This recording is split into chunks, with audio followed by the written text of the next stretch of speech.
Each here, and hope that you'll find here what you are seeking today. We're a community of individuals holding many different beliefs, coming from many different places, each progressing on our own journeys of life and faith. We join together in our commitment to care for humanity and in our effort to shape a better, healthier, more accepting, more inclusive, and more hopeful world. We promise to accept and encourage all those persons of goodwill who gather here, recognizing that we all continue to grow and learn throughout our lifetimes. We especially welcome and stand with LGBTQ persons, even as we seek to welcome all persons of every age, ability, status, color, and ethnicity. We strive to make our community a place of peace and acceptance, love and nurture, even as we challenge ourselves and others to live more faithfully according to the values of Unitarian Universalism. We have not had very many children during the summer, but we hope to resume our children's program when it is safe. Hopefully we will provide more when we go back to the 10:30 services in September, and that'll happen on September 12th. I wasn't given any announcements for today, and I'm not thinking of anything that I need to tell you. Is there anything that any of you need to tell the rest of us? Yes, David. Well, I just have a question. How are we doing on getting a new RE? How are we getting a new RE director? We have not made much progress on that search as of yet. But if you want to be involved, maybe catch me for a minute after the service. We can talk some more about that. We hope to do that. We've made some effort, but not much yet. Anything else? If not, then we'll turn to June for the prelude.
Good morning.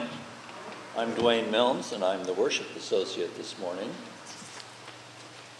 Our opening words are number 652 in the hardbound hymnal, none of which you have.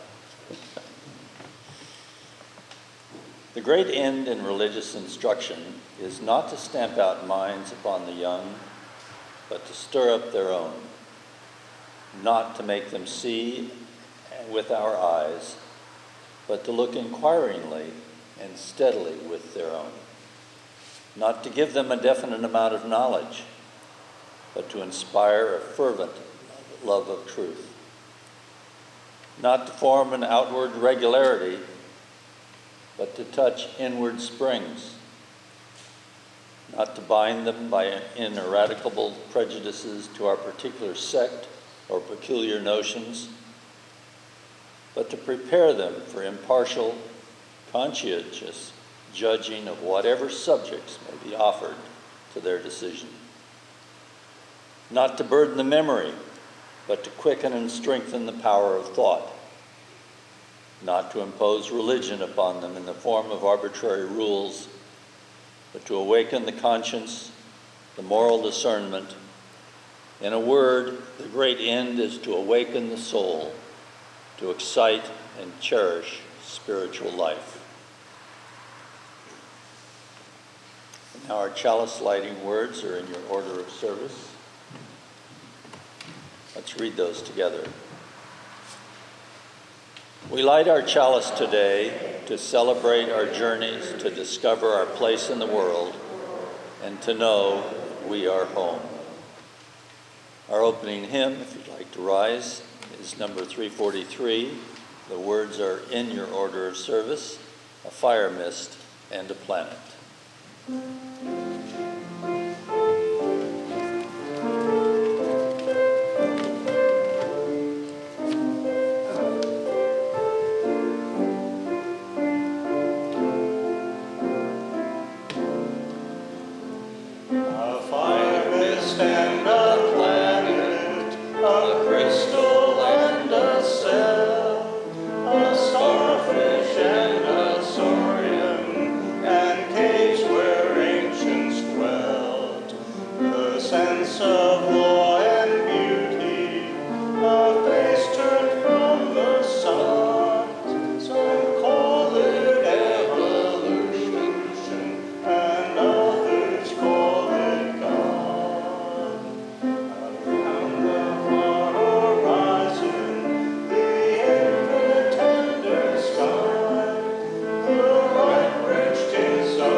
Now that you're standing up, greet one another.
Hi, Sue. How are you? Good, how are you? Okay.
So let's read our words of affirmation, and why don't we read them all together?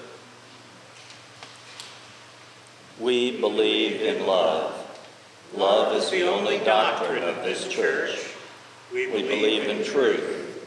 The quest for truth is our sacrament. We believe in helping others, and service is our prayer. We believe in the sacredness of life, to dwell together in peace, seek knowledge and freedom, serve humanity in fellowship, and cherish the earth and its creatures. This do we covenant, each with the other.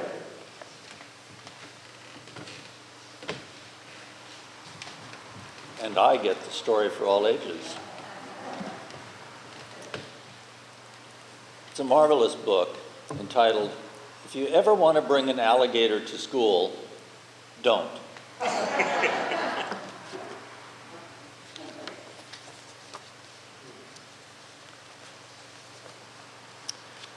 If your teacher tells you to bring something from nature for show and tell, she means a hollow stick, or a bird's nest, or some sparkly rocks.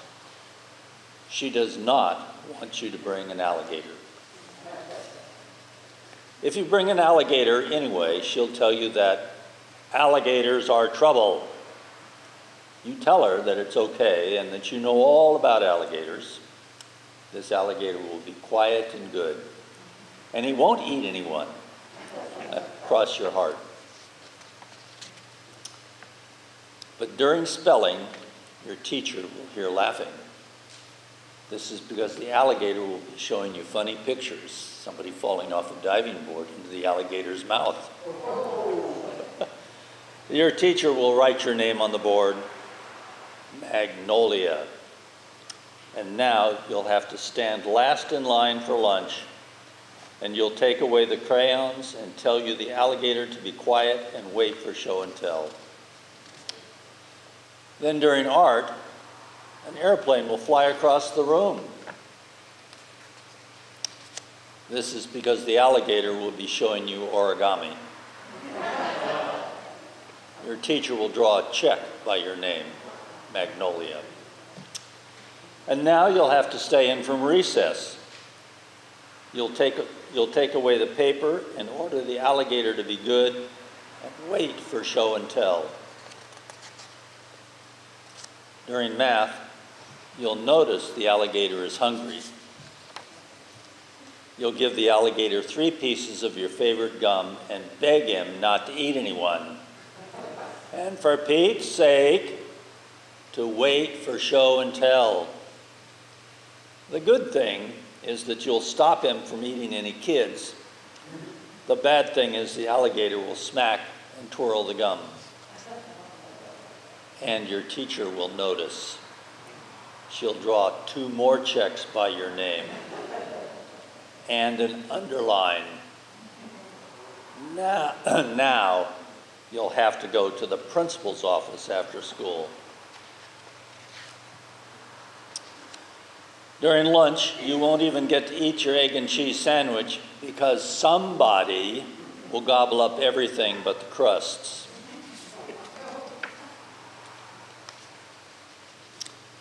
But now, of course, you'll wish you'd brought a hollow stick or a bird's nest or some sparkly rocks for show and tell instead of an alligator. But now you'd rather have some dirt than an alligator, and you'll wish this alligator would just go home. Well, here's what I would do if I were you. First, at show and tell, you'll sit quietly and learn about hollow sticks and bird's nests and sparkly rocks. It'll be your turn. You'll tell how alligators are super big, 12 feet tall, and how alligators have over 74 super sharp teeth, and how alligators are super tough. It's a fact they're strong and they're tough, and they aren't scared of anything except other alligators and humans. Booga, booga, booga, booga, booga, booga. Your teacher will be impressed. that you scared the alligator. You might not even have to go to the principal's office for all the mischief that day. But then again, you might have to. Yeah, if you ever want to bring an alligator to school, don't. They're trouble.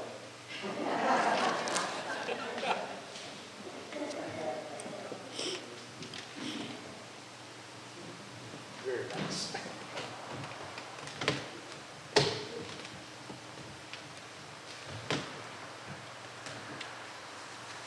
At this time in our service, we share milestones in our lives by lighting candles of joy and concern, and invite anyone who'd like to come and light a candle to do so at this time.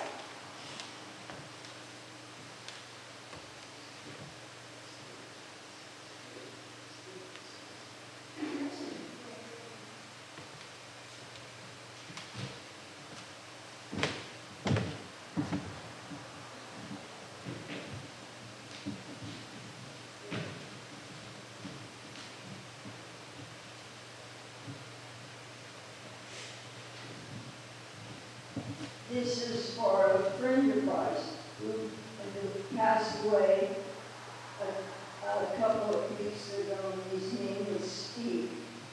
It's my sister's good friend.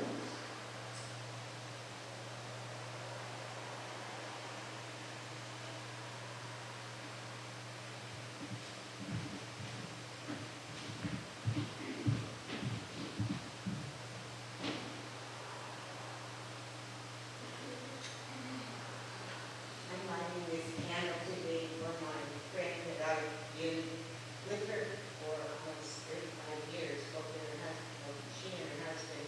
Her husband is failing, and they're going through a tough time. It's like,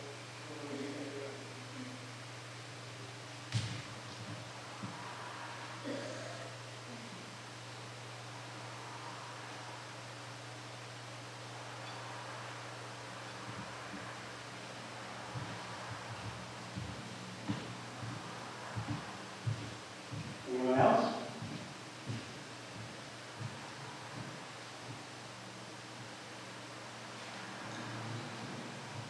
In that case, I will light one more for all those things that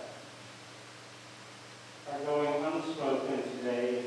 There's always more that we could share. And invite us into a time of silent thought, prayer, and meditation.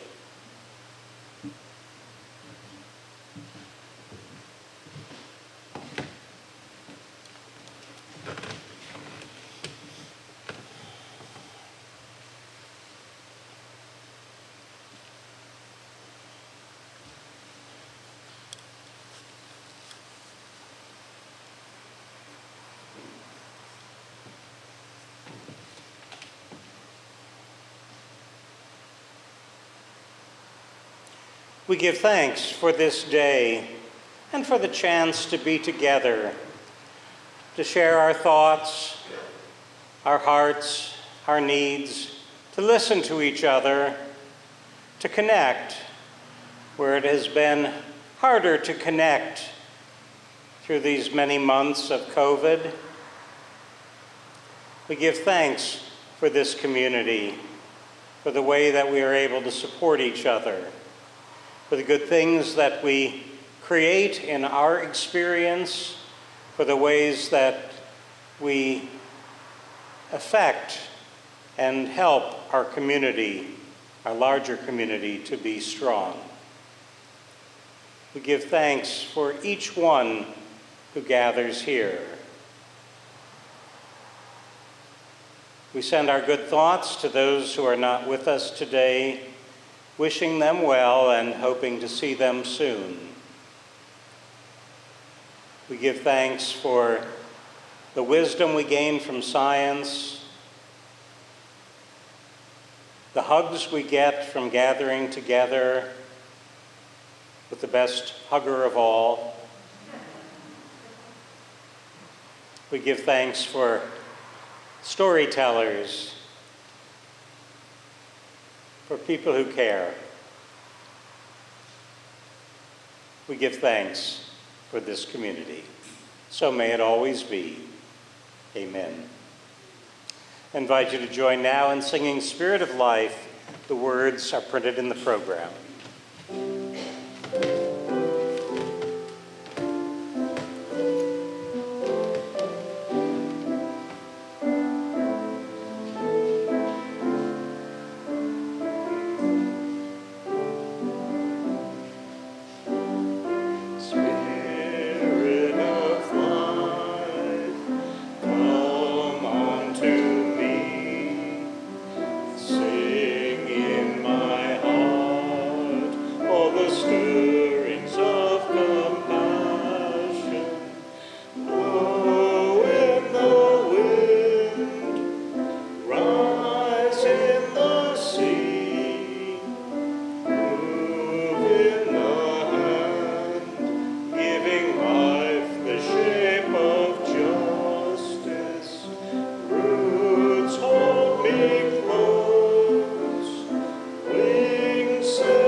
Our responsive reading this morning is in your order of service.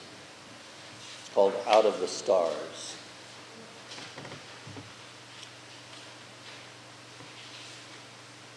Out of the stars in their flight, out of the dust of eternity, here have we come, stardust and sunlight, mingling through time and through space. Out of the stars have we come, up from time, out of the stars have we come. Time out of time before time, in the vastness of space, Earth spun to orbit the sun. Earth with the thunder of mountains newborn and boiling of seas. Earth warmed by sun, lit by sunlight.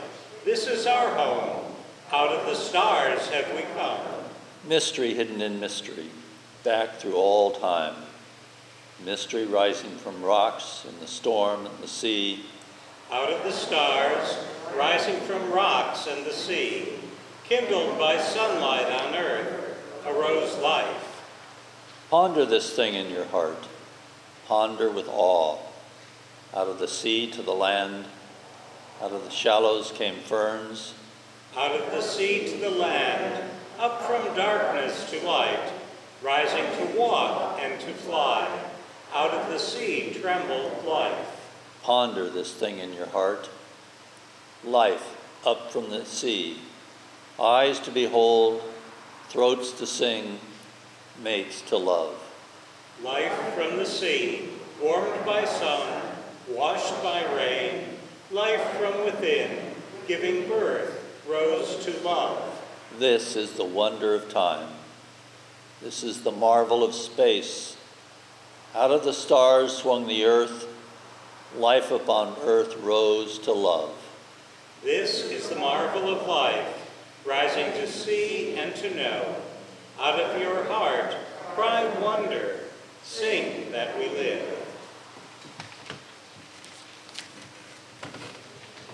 Thanks, Glenn. At this time in our service, we share our gifts and offerings. We're not passing the plate, and I don't know when we will do that again, but we have the plate in the middle, and anyone who would like to make a gift to support the work of the church is invited to do so at this time.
Beautiful, June. Thank you so much.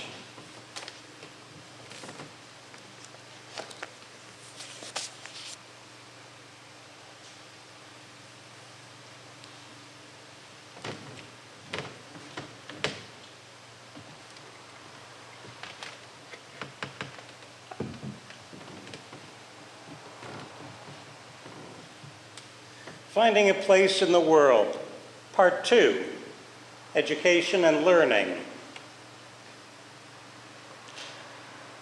Finding our place in the world can be a challenge in any era, but there are so many choices today that's probably harder than ever. Over the last several centuries, the training required for many jobs and vocations has increased significantly.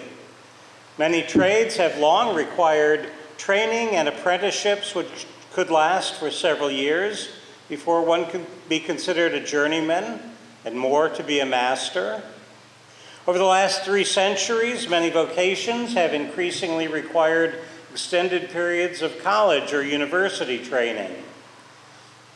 Education, law, medicine, ministry, the sciences, and an increasing variety of other fields have grown to require training at least at the bachelor's level, a 4-year degree, master's level for an additional 1 to 3 years of full-time study, or a PhD or MD for 4 or more years beyond the bachelor's level.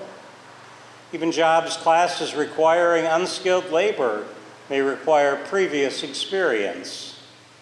Fast food, factory, and field work probably require the least training, but those are not particularly attractive jobs for many people and generally pay the least.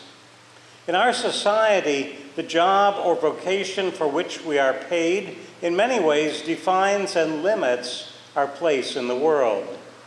Depending on the number of hours per week we work, we may have weekends and evenings for other parts of our lives, but for many professionals, those hours are not often really free of work responsibilities.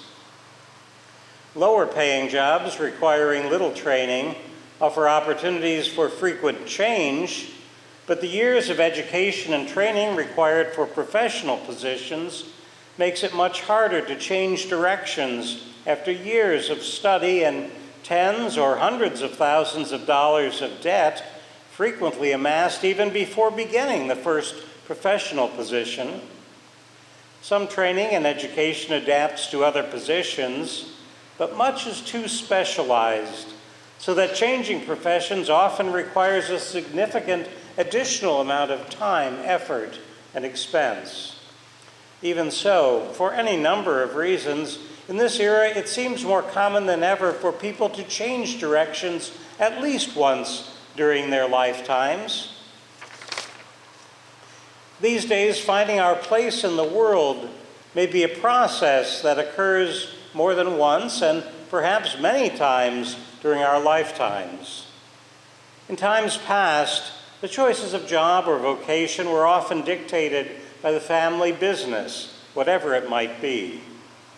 More recently, people have had the opportunity to complete one or many vocational interest and ability surveys or tests while they're in school.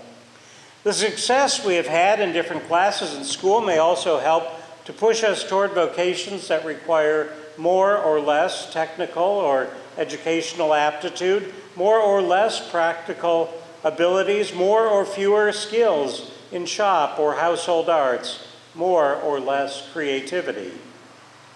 Some of us have started out with too many options to seek our place in the world, while some discover they have too few options and opportunities. The educational system can help to answer some of the questions we may have about fields or jobs that attract our interest. Higher education can help us to refine our interest and teach us what we need to know to enter a vocational field. There are too many possibilities of work and vocation for many of us to know exactly what we want to do for the rest of our lives when we are young. It is good to be able to try out many directions and possibilities before settling on a single narrow direction. When we are in our 20s and 30s, finding our place in the world is extremely important. Later on in life, we may find ourselves drawn in other directions or focused on other aspects of life, such as having and raising children or creating a satisfying home life and household. Even later, as we contemplate the end of our working life, we are able to focus on enjoying our latter years and setting a pace and a place for our last decades. In our retirement years, we can look back on whatever we may have accomplished during our lives, thus finding a new and different place and perspective in the world. Even if our early decisions about where we are going to be in the world change later on, they help to define our journey and set the tone for our later process. The idea-rich college or university experience helps to introduce us to a world of possibilities.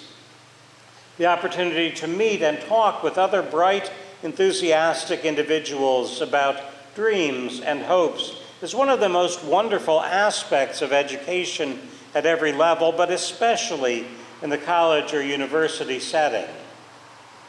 Unfortunately, the process at many institutions has become too narrowly oriented toward training students for specific jobs rather than educating them more broadly for finding a place in a quickly changing world. Throughout our lives, it is important for us to continue to seek out learning opportunities, even when we are generally satisfied with our lives and our work. The world continues to change, and we must keep expanding our awareness spiritually, religiously, politically, and scientifically. Until the worst impacts of climate change are mitigated, there will be increasing challenges for people in every nation. More and more people are finding their place alongside First Nations peoples as defenders of water, land, and air.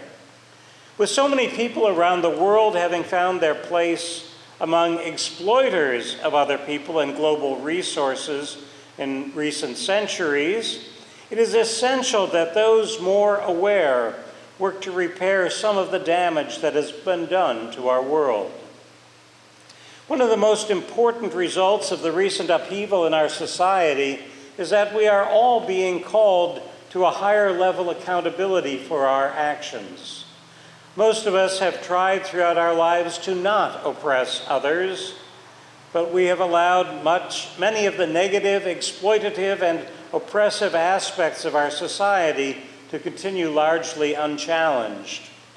We have not done all that we could do to confront the racism and sexism which are too deeply woven into the fabric of our society.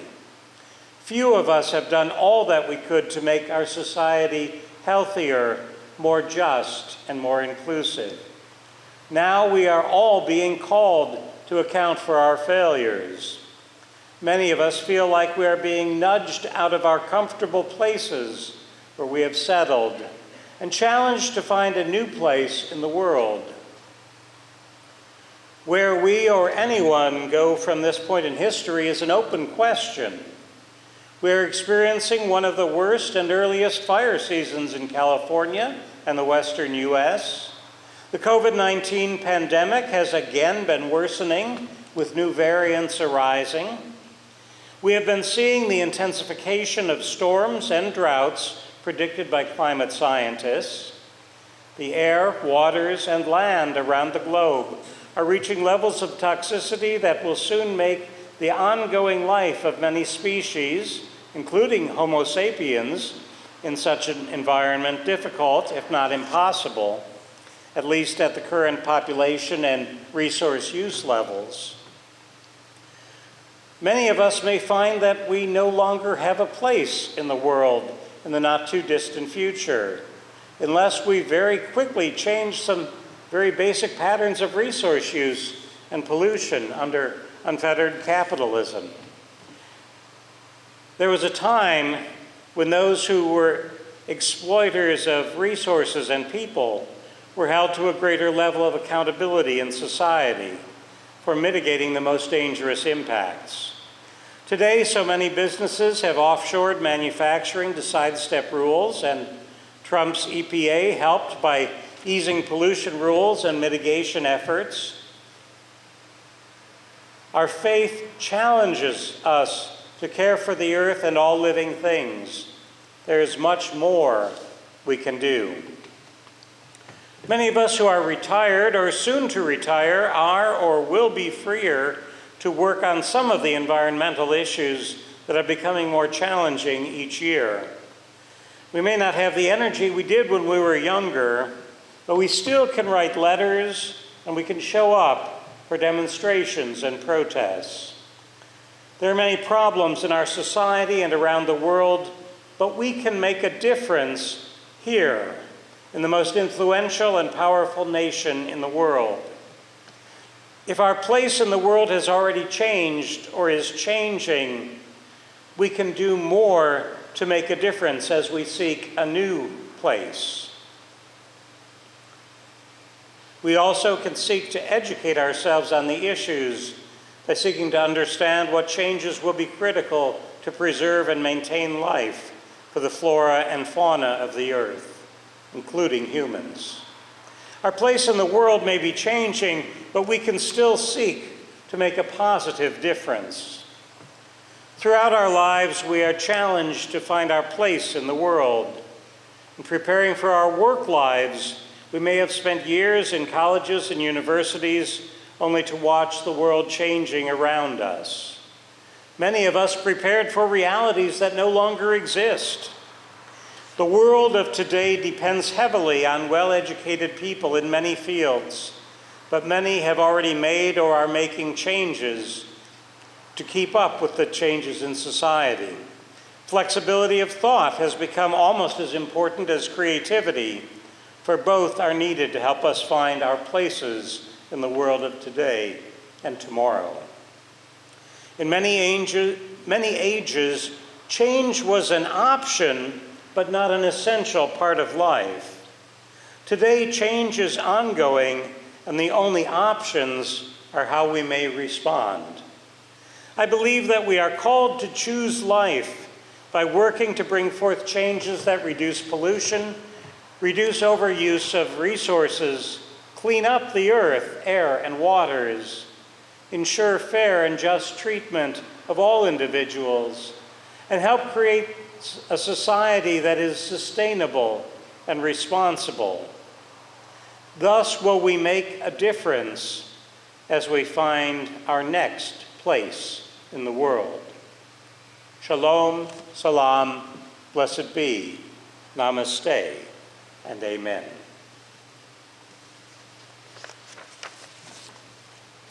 By my watch, we've still got a little bit of time. If anyone would like to make a comment or response, I will bring down the microphone.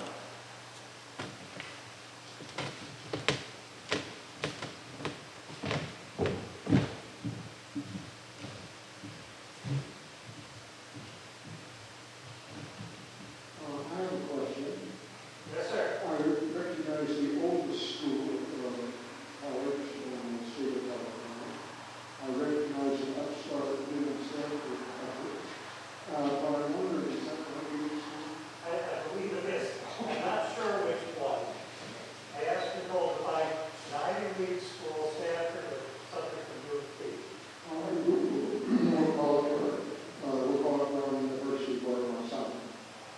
Okay. Thoughts, comments, questions, ideas?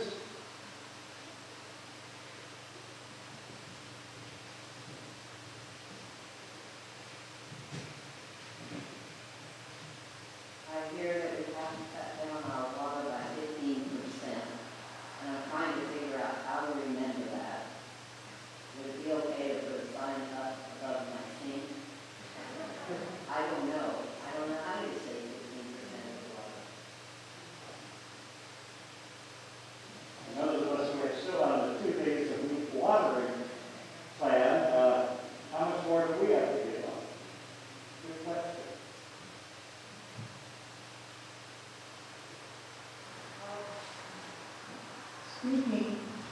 speaking to that, Alan and I have done something with our house. We are not watering our lawn. And you said, oh, it'll be dead awful looking. No, we had somebody come from Sacramento for not too much money, and we painted it all green. It's the most beautiful lawn on the block. It looks like we really poured the fertilizer on it. And it will last 3 months. And we simply will not water. Can you put the address of that company in the next newsletter? Anyone else?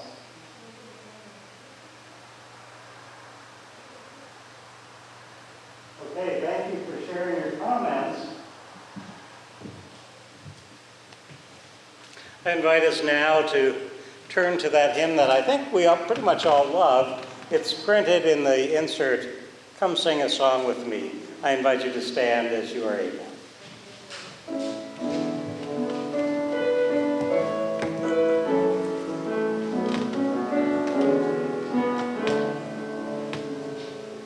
Come sing a song with me. Come sing a song with me. Come sing a song with me, that I might know you're mine. And I'll bring you hope when hope is hard to find. And I'll bring a song of love and a rose in the winter time. Come dream a dream with me. Come dream a dream with me.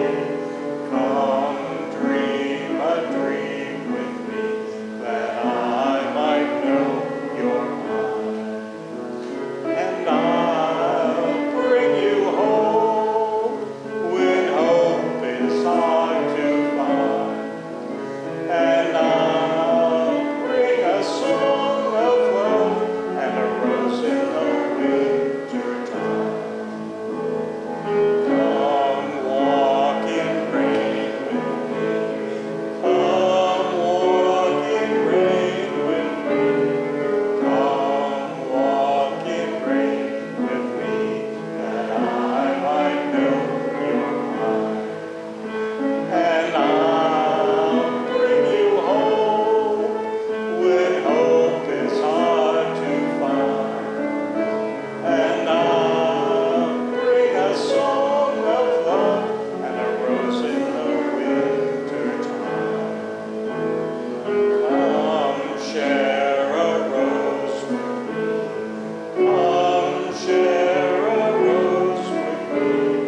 Come share a rose with me, that I might know you're mine. And I'll bring you hope when hope is hard to find. And I'll bring a song of love and a rose in the winter time. As you are comfortable, I invite you to join hands or knock elbows.